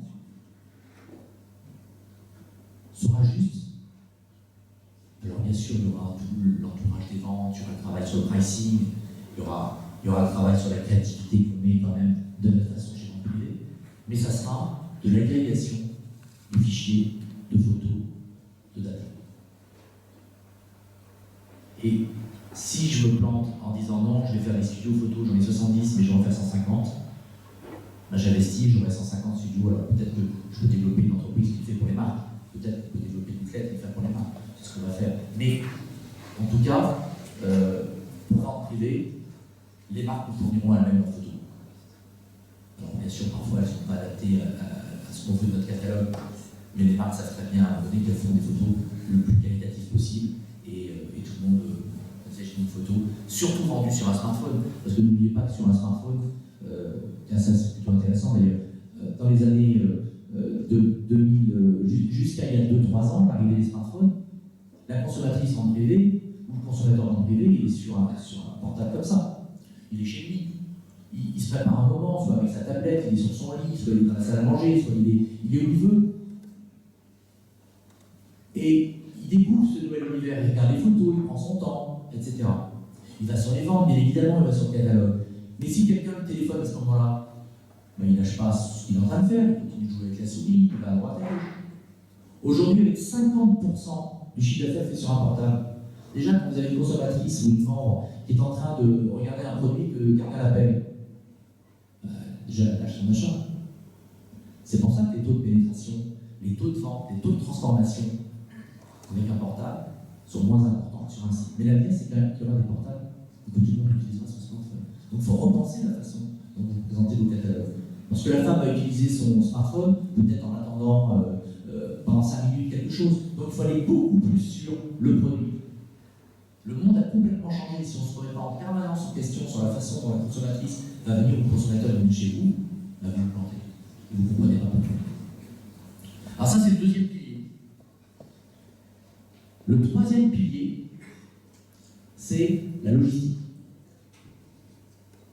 Nous avons fait le choix chez Vente Privée de l'internaliser. Elle est quasiment entièrement maison. Quasiment 95%, c'est 200 000 m² d'entrepôt. En ce moment, ça marche 24 heures sur 24. J'étais à Lyon, en 93 et à Lyon. Il y a un petit entrepôt que vous voyez sur le bord d'autoroute. Et ça, c'est un tout petit dépôt qui est juste pour faire l'image. La grosse machine est à Lyon à Saint-Primas. Et là, c'est en 3-8, toute la journée, la marchandise qui arrive et qui attend. Le quatrième pilier fondamental, c'est le service client. C'est-à-dire que sur Internet, vous avez payé, vous attendez un service, il arrive ou il n'arrive pas. Parfois il y a des erreurs, on fait, comme je vous l'ai dit, 18 millions de commandes. C'est normal que sur 18 millions de commandes, tout ne soit pas parfait. Si vous n'êtes pas extrêmement réactif en créant un service client en France, avec des responsabilités, qui est capable d'être autonome, de prendre un client mécontent, parce qu'il est mécontent, c'est normal, il a un problème sur son colis, il a attendu trop longtemps, il fait la gueule, il est de mauvaise humeur, peut-être parfois il parle mal. Il faut former des gens pour réagir, trouver une solution, régler le problème, demander au mec s'il est content, et à ce moment-là, vous transformez un client mécontent en un ambassadeur de la marque. Ça veut dire que le service client n'est pas un coût, c'est un investissement d'image. Ça vous paraît simple, hein? Je pense que 99% des patrons français le savent pas. C'est pas un coût. Dans mon service client, ils n'ont pas de budget. Ils font ce qu'ils veulent. Et les gens qui répondent, et c'est là où j'aime bien, c'est là dont le service client chez Vente Privée, on gagne tous les prix. Toutes séries confondues, tout business confondu, on gagne tous les prix chaque année depuis 7 ans.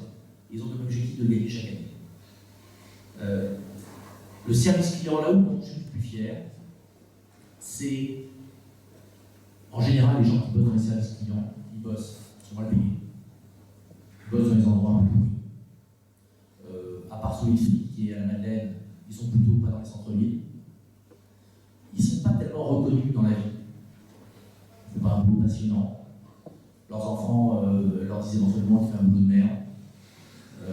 Donc ce sont des gens pas reconnus. Là, vous les prenez, vous les formez, vous leur apprenez à parler à un client mécontent. Finalement, c'est juste parler, c'est juste se comprendre, c'est juste la relation humaine, c'est juste un monde commercial. Vous lui donnez de l'autonomie, vous ne lui dites pas tu vas lire ça, si le mec te dit ça, tu réponds ça, ça n'existe pas chez nous. Vous lui donnez de l'autonomie, vous lui donnez de la responsabilité, il gère son dossier. Alors bien sûr, si un mec se plaint d'un colis qui lui envoie 10 000 €, bon, vous allez valider par différents process qu'il ne peut pas le faire. Mais il est autonome, il a le discernement.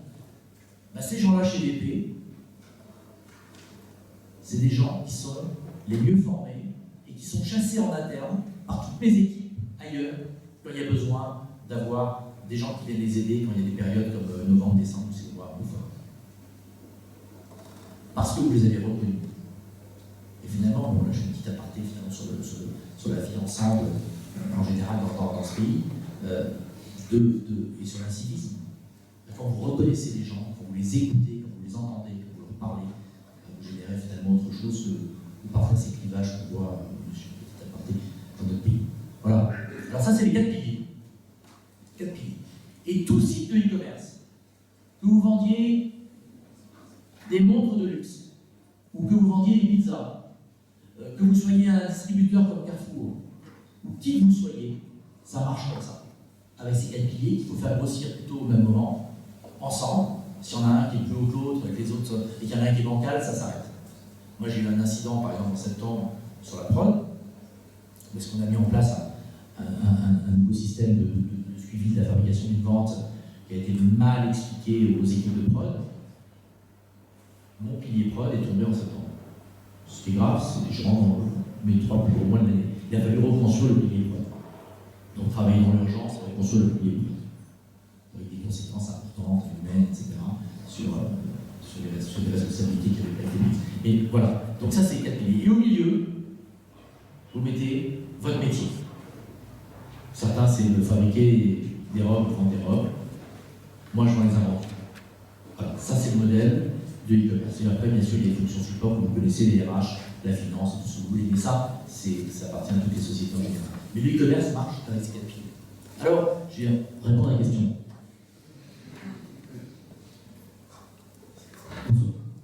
Le démarrage de VP, c'est vraiment, notre métier, c'est le service aux marques. Donc, on met les stocks des marques, on les met de façon extrêmement qualitative, on les vend directement au client final, on donne des informations aux marques sur qui est venu dans une vente.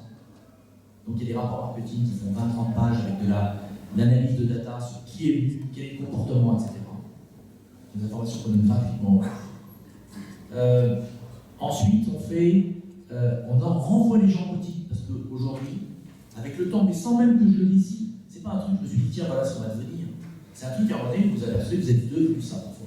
C'est ça aussi l'évolution de l'entreprise. C'est pas, tiens, si aujourd'hui je vous raconte l'histoire de vente privée, à aucun moment, je vais vous dire, tout ça j'ai anticipé. Ça serait vous mentir totalement. Totalement. Moi, j'ai un de mes amis qui est publicitaire, c'est Jacques Magère, qui est président de Young Radical.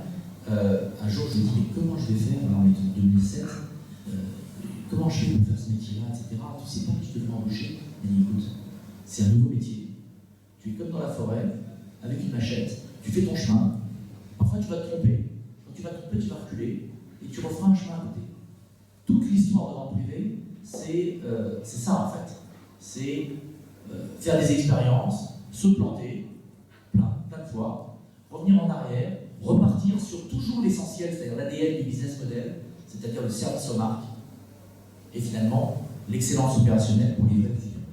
Donc quand on a dit ça, on s'aperçoit que naturellement, et pour des raisons aussi de ce qui était notre entreprise, une entreprise qui avait déjà des bureaux, une entreprise qui avait déjà un savoir-faire, une entreprise qui avait déjà un métier, une entreprise qui avait des moyens financiers, des entrepôts. On n'a jamais eu besoin d'aller lever de l'argent. Et puis à l'entreprise, dans un business model, comme je l'ai dit, un BFR négatif. On n'a jamais eu besoin de lever de l'argent. Et même on avait suffisamment d'argent pour payer nos erreurs. Donc le développement de vente privée s'est fait comme ça. Et là, vous dites, bon, alors, ok, c'est quoi l'avenir? Et petit à petit, vous vous rendez compte que vous générez le Graal du e-commerce et de l'Internet.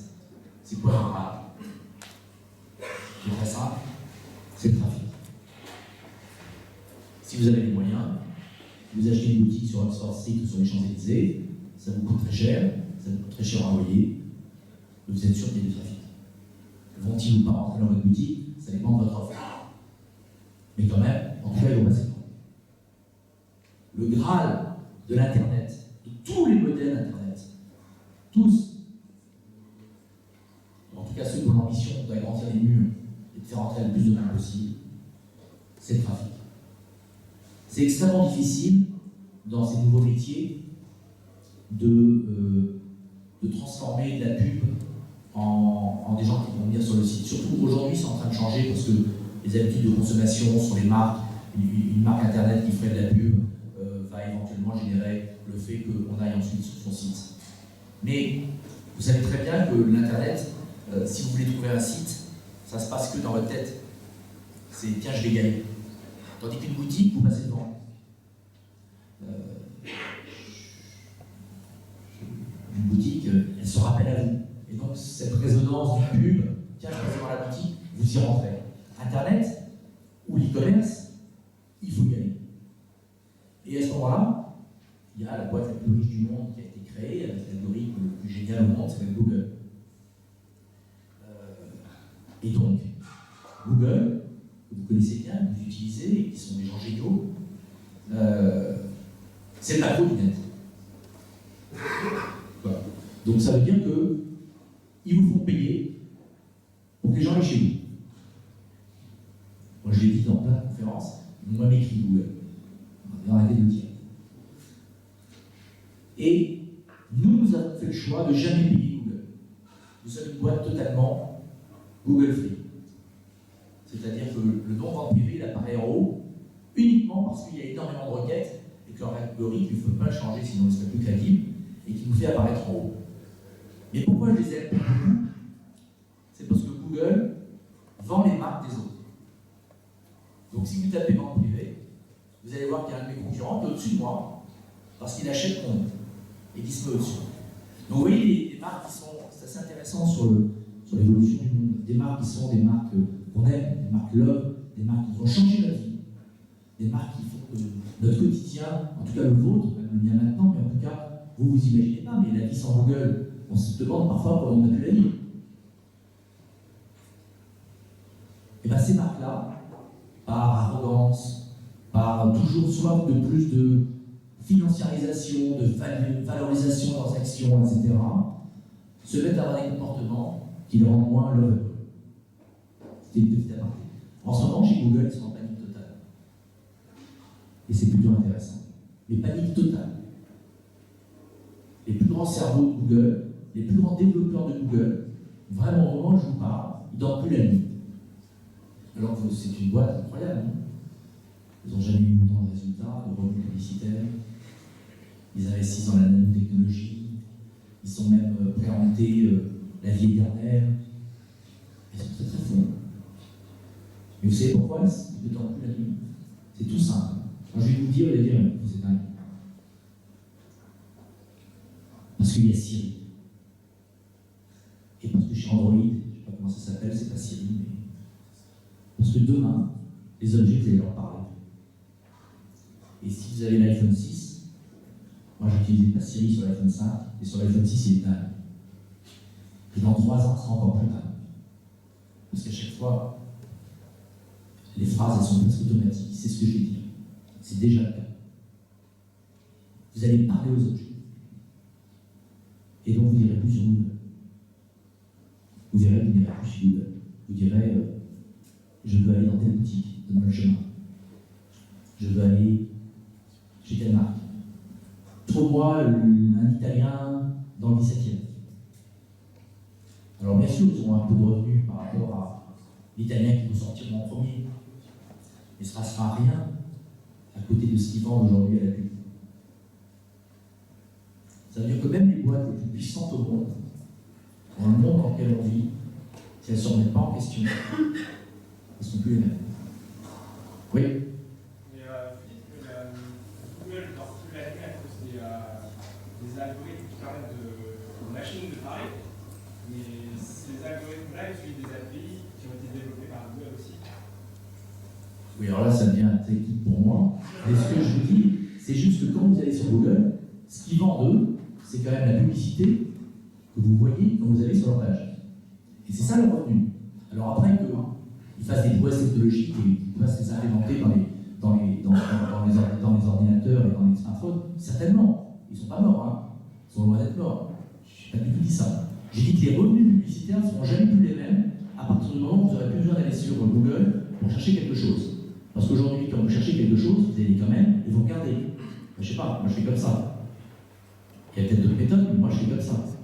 Et donc vous faites défiler des liens. Et donc ça crée du trafic et ils vendent de la pub en fonction de ce trafic. Demain, vous voulez avoir une information sur l'UNESCO. Tiens, c'est quoi le rhinocéros? Ça a été écrit en quelle année? Qui étaient les 3 premiers acteurs qui ont joué ça et dans quel théâtre? Vous allez me dire à votre portable. Il va vous donner la réponse. Donc après, bien évidemment, que quand je dis dans plein nuit, je caricature, bien évidemment. En tout cas, ils sont très stressés parce que ça va submerger, on va parler aux machines. Donc si on parle aux machines, on va beaucoup moins regarder la pub qui aujourd'hui font vivre la plupart des modèles. Et dans ce cas-là, quasiment tous les modèles sont détruits, par exemple les journaux en ligne, ça va tout consommateur, on va juste demander à Siri qu'est-ce qui s'est passé aujourd'hui, et donc on fait une revue de presse.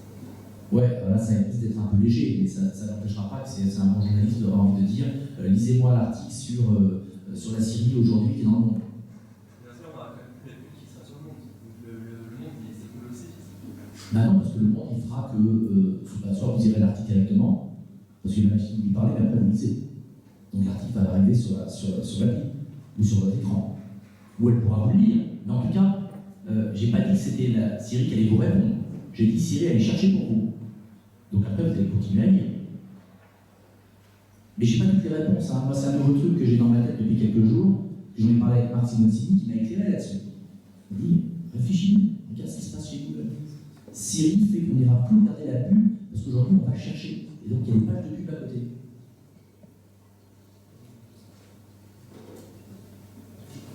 Parce qu'on a avant de laisser la parole au public pour les derniers intervenants. J'ai pas fini sur la stratégie. Ah pardon. Je suis sur la stratégie. Alors, oui. Donc, on fait venir 3 millions de personnes sur le site tous les jours. 3 millions de personnes. Sans faire de pub et sans Google. Et là, on devient un média. C'est ce que je vous disais tout à l'heure. On n'a pas décidé. Et brusquement, on voit, ah waouh, il y a 3 millions de personnes qui viennent sur le site. Donc, ces 3 millions de personnes sur le site, on fait à peu près en ce moment en moyenne 80 000 commandes jour. Moi, au lieu de me dire c'est génial, on fait 80 000 commandes jour, je me dis tiens, il y a 2 900 000 personnes qui ont rien acheté. Et bien à ce moment-là, vous dites tiens, qu'est-ce que je peux leur rendre? Et qu'est-ce que je peux leur rendre sans abîmer mon modèle, sans abîmer mon ADN? Et à ce moment-là, on entame ce qu'on appelle la diversification sur le vente privée. Et on reste dans la définition que je vous ai donnée tout à l'heure sur arranger les lignes. Et on s'aperçoit qu'on peut tout vendre. Toujours pour des raisons industrielles. Donc jamais vous trouverez chez vente privée, sauf un truc qu'on vient de lancer là, mais qui est une façon de monétiser notre pub, c'est court. Mais jamais vous trouverez un produit au prix normal. Chez vente privée, les produits sont toujours vendus parce qu'il y a une raison industrielle avec des cotes. On n'est pas un site de hard discount. C'est quoi un site de hard discount? C'est tiens, ça vaut combien une bouteille d'évian? Ça vaut 1 €. Allez, je vais serrer la marge, je vais livrer le mieux possible, je vais faire le moins de coûts possible, je vais travailler sur l'efficience opérationnelle et je vais arriver à avoir 0,75 et les gens vont chez moi. Ça, c'est un site de discount. Et à ce moment-là, c'est la guerre inflationniste sur les prix. Il n'y a plus de marge et c'est la fin des affaires. Xmania a disparu. Xmania, le leader du e-commerce, a disparu pour ce genre de raison. Et Amazon n'est pas profitable dans le métier du e-commerce. Amazon est profitable quand il vend le Kindle, Amazon est profitable quand il vend des livres, Amazon est profitable quand il vend du cloud, mais dans l'e-commerce, Amazon est profitable avec sa place de marché, où il fonctionne un pourcentage de chaque vente fait sur tous les produits qu'il met en ligne et toutes les marques qu'il met en ligne. Mais Amazon n'est pas profitable quand il vous fait payer une livraison de 39 € à l'année et que vous en faites autant que vous voulez, parce que quoi qu'il arrive, une livraison c'est 6 ou 7 €. Enfin 5, vous avez bien négocié avec la Poste. Donc, Amazon n'est pas profitable. Oui, on essaye, mais ils sont puissants. Mais pourquoi je dis ça? Parce que chez Vente Privée, à ce moment-là, on attaque le vin. On est les plus gros vendeurs de vin en France sur Internet. Est-ce que le vin, c'est du stock? Parfois oui, parfois il y a des grossistes qui font du vin, mais en général, le vin, ça se bonifie. Donc si vous voulez des beaux châteaux, ben, ils n'ont pas intérêt à vous les vendre. Mais parfois, ils ont besoin de trésorerie. Parfois, ils ont besoin de promouvoir. Parfois, ils ont besoin de faire connaître. Donc, vous voyez, on est quand même sur une décote forte, on n'est plus sur le stock. Après, on fait du voyage, par exemple. En 2 ans et demi, cette année, on va faire 160 millions € dans le voyage. On l'a lancé il y a 2 ans et demi. C'est énorme, 160 millions € dans le voyage. C'est des dizaines de milliers de personnes qui partent en voyage sur un privé, où personne ne sait qu'on vend du voyage. Mais c'est parce que je me dis, tiens, quand on vient sur le site, pourquoi pas trouver du voyage aussi? Alors c'est quoi le voyage sur vente privée? Ça pourrait être du last minute. Bien sûr, on fait du last minute. Mais c'est aussi du before. Le before, c'est quoi? Et vous allez comprendre, on est toujours axé par rapport à la marque et par rapport à ce qu'on peut rendre de service. Alors dans le voyage, c'est qui la marque? Ce sont les tours opérateurs. Vous savez comment ça fonctionne un tour opérateur? Air France, ou pas Air France, n'importe quel tour opérateur va dire je vais acheter cette année 100 000 billets sur Air France et 100 000 places d'hôtel. Air France demande encore la facture en disant moi j'ai pas d'argent, les avions ça coûte cher, et les hôtels disent je vous ai fait un prix, mais vous payez vite. Et là, nous, on dit à ces opérateurs on va vous vendre une partie de vos voyages à l'avance. Bien sûr, ce sera moins cher, mais ça va renflouer votre trésorerie, ça va vous sécuriser, ça va vous permettre de mieux négocier les volumes que vous n'auriez peut-être pas négocié parce que vous auriez eu un petit peu peur en plus. Et on fait ça aussi dans le spectacle. On a fait le concert de M. Pokora, par exemple. Le producteur de M. Pokora vient nous voir et nous dit on va faire 2 Bercy. Mais on va avoir du mal à faire le 3e. Je pense que je ne peux pas remplir le 3e Bercy. Bercy, c'est 14 000 places. On lui dit ok. On fait l'opération, on vend à moitié de prix. Et on a rempli entièrement le 3e Bercy. Pour le producteur, c'est quoi? M. Pokora, il est là. J'en aurais plus, il rêve. Bercy, de garder une journée de plus, c'est pas beaucoup plus cher. Parce que quand vous faites 2 jours, en général, vous bloquez la semaine, donc vous bloquez 7 ou 8 jours, le jour additionnel il est moins cher. La musique est là, les musiciens sont là, tout l'équipement est là. Donc ce business additionnel n'aurait jamais existé s'il n'y avait pas une solution qui traite ce que vous connaissez, qui s'appelle le yield. Le yield, c'est les avions qui partent à vide, c'est les concerts qui ne sont pas pleins, c'est les théâtres qui ne sont pas remplis, c'est les hôtels qui ne sont pas remplis en basse saison, etc. Donc on s'est mis sur le yield. Mais le yield, c'est aussi quoi? C'est aussi des marques qui ont des stocks de tissus, parce qu'elles ont trop de tissus, qu'elles ont arrêté de produire leurs produits, et qui disent tiens, on va peut-être pouvoir faire avec nos stocks une collection spéciale.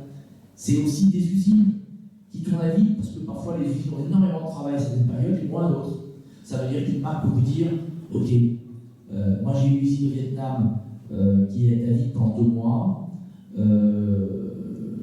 Je vais faire une opération, ça va me permettre de mieux négocier les tarifs à l'année parce que je ferai plus de volume avec eux, ça va me permettre de mieux négocier avec mon fabricant de tissus, etc.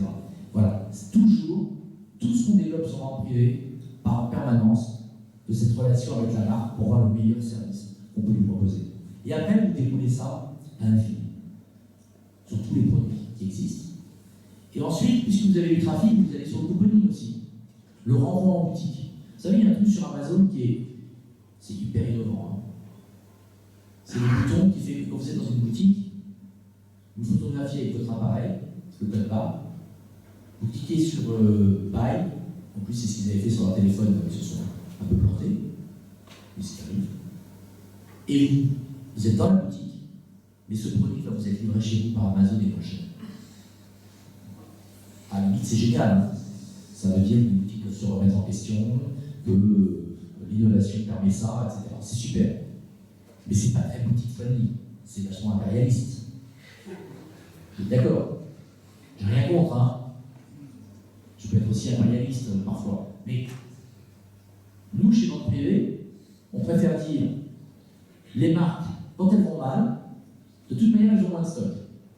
Parce que quand elles ont mal, elles sont tristes, elles fabriquent moins, elles ont peur d'avoir des stocks qui leur restent sur le dos, et elles ont moins de stock. Nous, ce qu'on aime, c'est les marques qui marchent. Et pour qu'elles marchent, il faut qu'elles aient des clients. Et je vous ai dit tout à l'heure, 40% des gens qui viennent sur notre privé sur une vente, allaient dans la boutique de la marque dans les 3 semaines qui suivent la vente. Mais les redites qu'on fait, c'est la même chose. On vend des coupons, par exemple, une opération avec GoSport, vous achetez 50 €, un coupon qui vous permet de dépenser 100 € chez GoSport. Donc, vous l'achetez sur vente privée. GoSport, ça leur coûte beaucoup d'argent, parce qu'il y a notre marge derrière, plus de coupons à 50. Mais quand vous êtes client chez GoSport, vous y allez, vous ne prenez pas pour 100 €, vous prenez pour 110, 125, vous dépassez, puisque vous y êtes, il y a plein d'occasions, vous vous dites, en plus j'ai une moitié de prix sur la moitié de mon panier. Et donc, vous créez du trafic. Vous renvoyez le trafic dans les boutiques. Et ensuite, on fait ça à tous les produits. On a lancé Miam Miam. Miam Miam, c'est du petit producteur au consommateur. Parce que je pense que l'avenir, c'est la traçabilité. L'avenir, c'est savoir d'où. Vous savez, je vais vous donner un exemple sur ce qui se passe dans le monde dans lequel on vit. Il y a 20 ans, quand il y avait un scandale quelque part, il y avait une émission de télévision qui dénonçait. On regardait l'émission, on en parlait le lendemain matin, si on était en cours, on en parlait en cours, si on était au bureau, on en parlait autour de soi. Ça s'arrêtait plutôt là.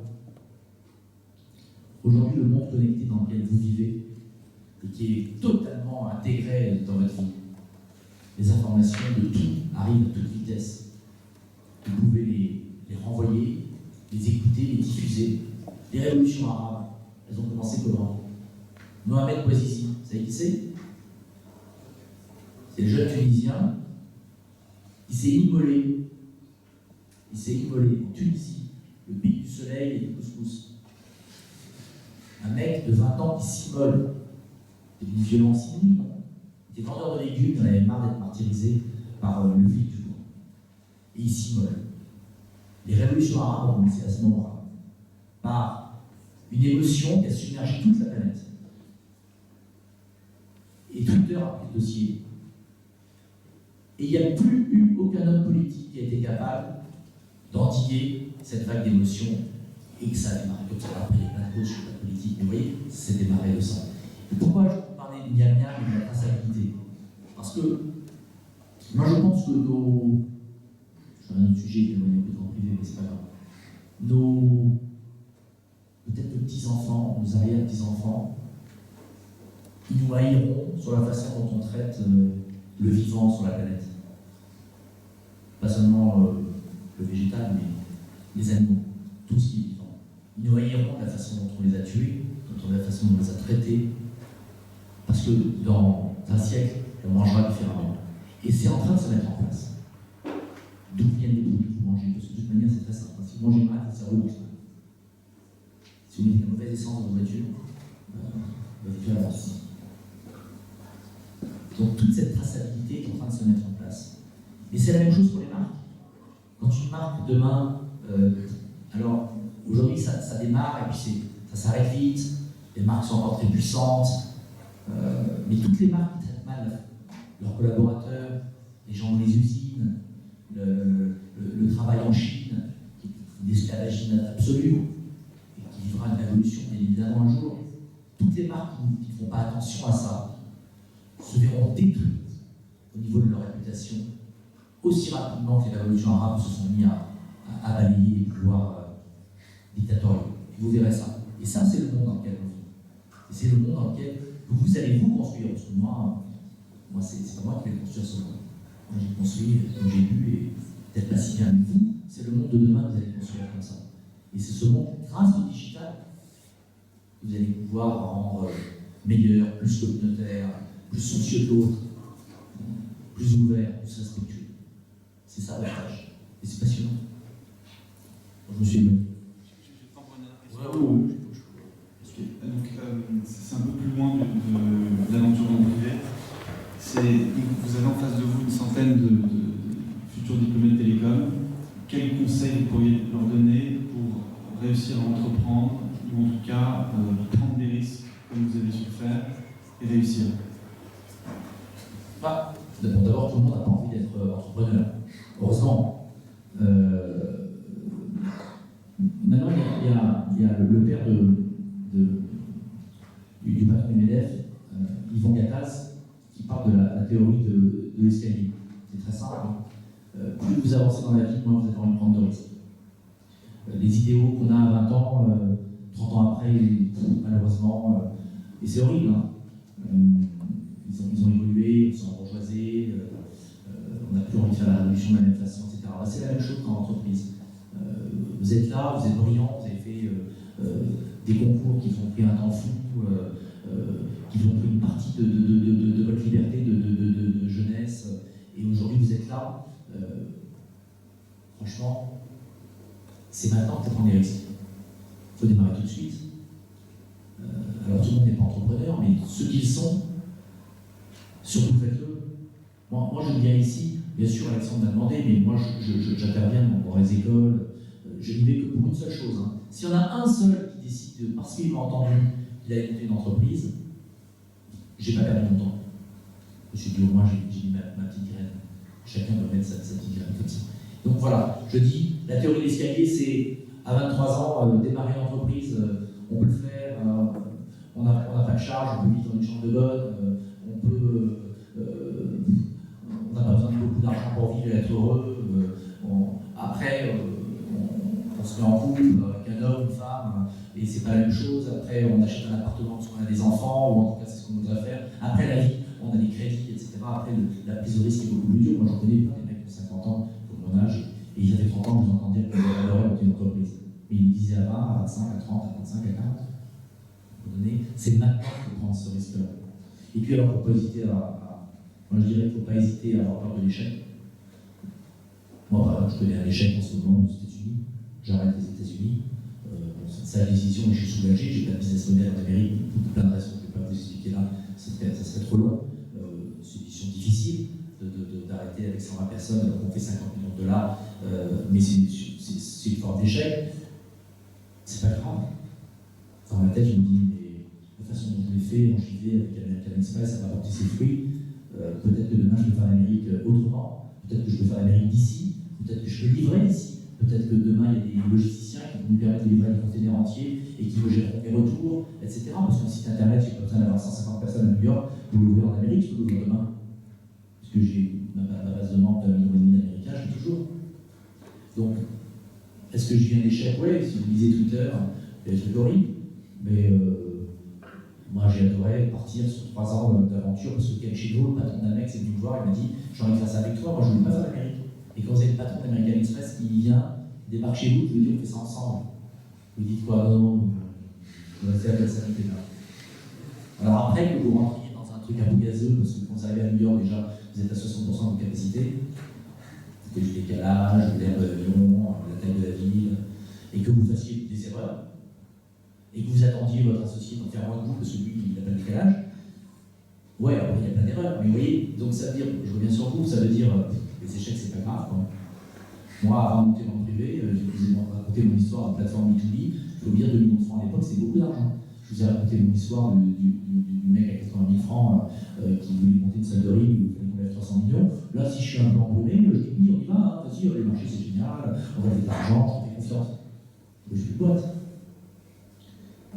Donc les échecs, c'est pas grave. On apprend à rebondir dessus. Ensuite, vous êtes des ingénieurs, alors.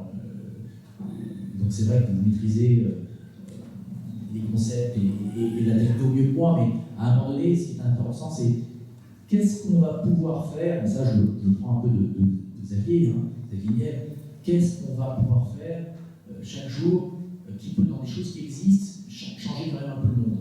Et il y a des choses simples, il ne faut pas c'est toujours des choses extrêmement compliquées.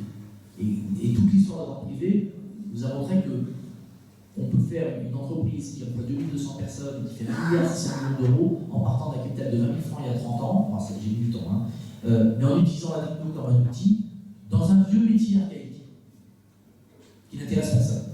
Et peut-être même avant ce soir, c'est même pas qu'il existait. Et ça, c'est intéressant. Donc ça veut dire qu'aller chercher pas toujours, bien sûr, il y a des génies qui changent le monde très très vite. Ok, on les connaît, mais des aventures entrepreneuriales qui ne changent pas le monde, mais qui font changer la vie des gens sur des idées simples qu'on transforme. Finalement, quand on pense à Blablacar, c'est un physicien, une personne qui l'a inventé. C'est une idée toute bête, une voiture roule la ville, il y a une personne, minimum 3 places, on fait un algorithme, ça marche. Et des choses toutes simples qui sont devant nous et qu'on ne voit pas. Et oui, je voulais juste rajouter une dernière chose, c'est que ne croyons pas une seule seconde que les entreprises réussissent très rapidement. Les exemples médiatisés de réussite hyper forte, comme on lit dans le journal parfois, c'est pas ça la vraie vie. La vraie vie, c'est que les choses prennent du temps, les choses prennent énormément de travail, les choses prennent énormément de rencontres avec d'autres. C'est plus humain. Et vous, si je peux vous donner un conseil en tant qu'ingénieur, moi, j'adore embaucher des littéraires. Et il faut beaucoup d'ingénieurs aussi. Mais alors celui qui est ingénieur, qui est un peu littéraire, qui a le sens du commerce, c'est le plus fort. Voilà. Merci. Merci.